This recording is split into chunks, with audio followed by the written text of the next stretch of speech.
कस्तो हो यो माया भन्ने चिज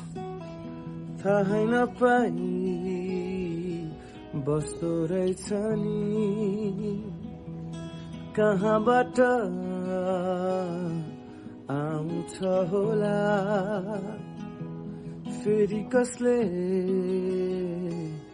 ल्याएको हो जिन्दगी हो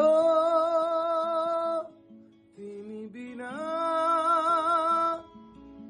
मरे जस्तो हुन्छु म त सधैँ जिन्दगी हो छुन खोज्छ मिठो मिठो स्पर्शको भोको हो सधैँ मायामा